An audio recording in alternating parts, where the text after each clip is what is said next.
Samantala, muli naman tayong sa lagay ng panahon ngayong araw. Live mula sa Pag-asa DOST, makakasama natin si Amor La Rosa. Amor, magiging maganda ba ang mood ng panahon ngayong araw? Good morning, Haji. Good morning, Pilipinas. Ito na po ang latest sa lagay ng ating panahon. Para po sa araw nito ng Lunes, patuloy po sa pag-iral itong easterlies o yung hangin mula sa silangan at makaka-apekto po yan sa malaking bahagi ng ating bansa sa mga susunod na oras. At balikan lang po natin para po mas lalo po nating maintindihan at lalo po nating matandaan, ito pong easterlies na ito ay yung hangin mula po yan sa silangan o yung hangin mula po dito sa Dagat Pasipiko. At ito nga po may katangian po yan na warm and humid. So ibig sabihin po nito, yan pa rin yung responsable sa pagkakaroon po natin ng mainit o maalinsangang panahon lately po dito sa ating bansa. At para po sa mga susunod na oras, inaasahan naman po natin ang pagkakaroon ng generally fair weather. Sa malaking bahagi ng ating bansa, magkakaroon lang po tayo ng bahagya hanggang sa maulap na kalangitan na meron po yung posibilidad pa rin ng mga pulong-pulong pag-ulan o pagkidlat, pagkulog, lalong-lalo na po yan pagsapit ng hapon o kaya naman ay sa gabi. Samantala, magandang balita para sa ating lahat. Sa ngayon po ay wala pa naman po tayo namamataang sama ng panahon o maaari pong makaapekto sa ating bansa sa mga susunod po yung mga araw. Ano papansin po natin dito sa ating image na wala po tayo nakikita na mga kaulapan o yung mga grupo ng mga kaulapan na posible po na makaapekto sa ating bansa sa mga susunod na araw. At syempre po wala po tayo namomonitor ng mga bagyo o low pressure area. Pero syempre dahil nga po magkakaroon po tayo ng mga pagbabago sa mga susunod na mga oras ay babantayan pa rin po natin yan kung ano nga ba yung madedevelop dito sa labas ng ating Philippine Area of Responsibility. At syempre, tumutok lamang dito pa rin po yan sa Panahon TV. At dahil nga po sa patuloy pa rin na pag-iral ng easterlies o yung hangin mula sa silangan, maging kahapon po ay naranasan pa rin natin yung mainit o maalinsangang panahon dito sa ating bansa. Kaya mamaya po alamin po natin kung gaano nga ba katataas yung temperaturang naitala ng Pag-asa. Magbabalik po kami matapos ang isang paalala.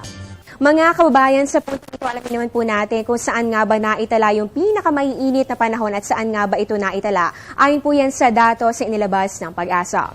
Nangunguna po dito ang temperatura na naitala po sa Subic Bay, Zambales sa umabot ng 37.4 degrees Celsius at sinundan naman po ito ng Cabanatuan City, Nueva Ecija. Meron po yung 37.3 degrees Celsius. So ito po dalawang lugar na ito ang nakaranas ng pinakamainit na panahon kahapon, araw po yan ng linggo. At dito naman po sa Sangley Point, Cavite, naitala po natin ang 36.6 degrees Celsius. At dito naman po sa Naiya, Parañaque, meron po yung 35.9 degrees Celsius. At para naman po dito sa may General Santos City, sa bahagi po ito ng Mindanao, meron naman po ito 35.5 degrees Celsius. At mula po dito sa mga datos na ilabas ng Pag-asa ay mapapansin po natin na hindi po dito kabilang yung Tuguegarao City na kadalasan po ay lagi pong nangunguna dito sa ating highest temperature.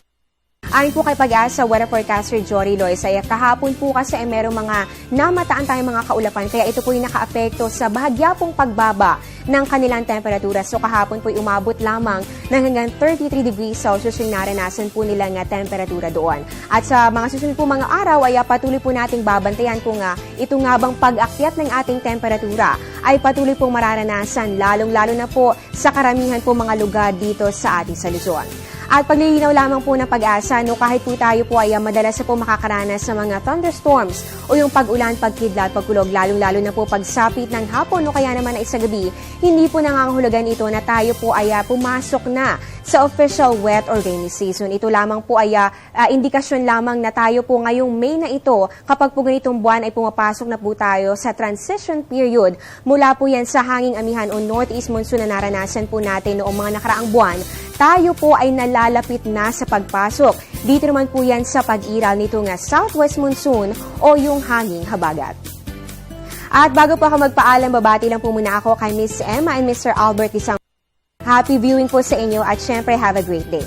At yan po ang latest mula dito sa Pag-asa. Abangan niyo po ang susunod na update ng ating weather buddy na si Jessie Basco. Mamaya po yan sa Good Morning Boss. Nakasama niyo po sa balitaan. Ako po ang inyong weather lover, Amor La Rosa, na nagsasabing ang taong handa at may nahon kayang lagpasan ang hamon ng panahon. Good morning, balik sa iyo, Haji. Good morning at maraming salamat sa iyo, Amor La Rosa.